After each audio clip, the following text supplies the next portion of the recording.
கான்ட்ராக்டில் வேலை பார்த்தோம்னா இல்லை 2 குரூப்பாக வேலை பிரிச்சு விட்டாங்க. எப்படி என்னத்தை நான் அடிபடுத்திருந்தாலும் நாங்கள் வேற பக்கத்து வேலை பார்த்துக்கிறோம். இங்கே எல்லாம் வேகமாக கூப்பிடவும் அவசரமாக ஒடியாந்து வந்து பார்த்தா இங்கே எல்லாம் அடிபட்டாங்க. 2 பேரும் அடிபட்டு கிடக்கிறாங்க, படக்குன்னு ஒடியாங்க அப்படின்னு சொல்லி யாருமே இன்ன வரைக்கும் யாருமே கான்ட்ராக்ட் ஆளுகள் கூப்பிட்றாங்க. கான்ட்ராக்ட் ஆளுகள் எல்லாம் கீழே வேடிக்கை பார்த்துக்கிருக்காங்க. யாருமே ஸ்டாஃபுக்காரங்களும் யாருமே வந்து வேடிக்கை பார்க்கல. அவங்க தான் வந்து எர்த்தாழை போட்டு எல்லாமே அவங்க தான் எல்லா வேலையும் பண்ணி கொடுக்கணும். யாருமே இன்ன வரைக்கும் எந்த ரெஸ்பான்ஸுமே எதுவும் கொடுக்கல. கூப்பிட்டா யாரும் கான்ட்ராக்டுக்காரர் கூப்பிட்றேன், கான்ட்ராக்டுக்காரர் கட் பண்ணிடுறா. அப்படி அவன் எவன் செத்தா என்ன அர்த்தம்? அவ்வளவுதானா? மின்சாரம் துண்டிக்காம தான் அடிச்சு இந்த இதுல அங்க இருந்து அடிச்ச உடனே கீழே விழுந்து உசுறு போயிரு சுத்தமா. இன்னொரு ஆள் அங்கேயே மேலே தூங்கிட்டு அப்படி மேலே மரத்துல என்ன வர அவர் கீழே இறக்கிட்டு தான் இப்போ வந்துருக்காங்க. அவர் எந்த ரெஸ்பான்சிபிலிட்டி கொடுக்க முடியாது. கான்ட்ராக்டர் கூப்பிட்டு சுத்தமாக எடுக்க மாட்டேங்கிறாங்க யாருமே.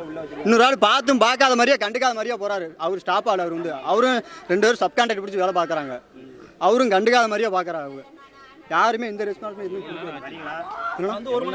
இப்போ இங்கே வந்து 1 மணி நேரம் ஆகுது. நான் யாருமே இந்த ஜீவத்துக்குள்ளே ஆம்புலன்ஸ் விட்டு யாரும் இறக்க சொல்றது.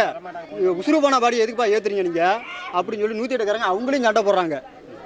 யாருமே இதை கண்டுக்க மாட்டேங்கிறாங்க. ஒரு ஆள் இருந்து இங்கே என்ன சத்தம் போட்டு யாருக்கு ரெஸ்பான்ஸ் கொடுக்கணும். நாடு கொடுப்பு இருக்கா எதனா இருக்கான்னு பார்க்கணும். யாருமே எதுவுமே பார்க்க வர மாட்டேங்கிறாங்க. எந்த அதிகாரமே நான் வரைக்கும் யாருமே ஒரு ஆள் கூட இங்கே வரல. நான் ஒரு ஆள் தான் இங்கே நின்று இருக்கேன்.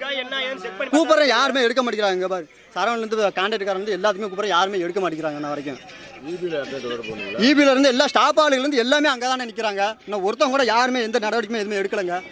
இவரை மட்டும் ஏற்றுட்டாங்க. இன்ன வரைக்கும் இங்கே ஏற்றுனே இங்கே இறக்க முடியல. ஜிஹெச்சில் உள்ள ஹாஸ்பிட்டலில் கொண்டு போனோம்னால எதுக்கு இறக்குறீங்க? வண்டியை விட்டு எதுக்கு இறக்குறீங்க?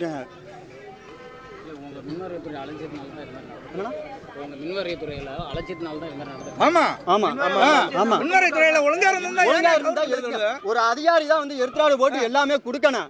ஒரு கான்ட்ராக்ட் ஆளை ஏத்துறதுக்கு என்ன ரூல்ஸ் இருக்கு? அவங்களுக்கு கிடையாது, எதுவுமே கிடையாது. கான்ட்ராக்ட் ஆளுகள் ஏத்துறாங்க எல்லாத்தையும்.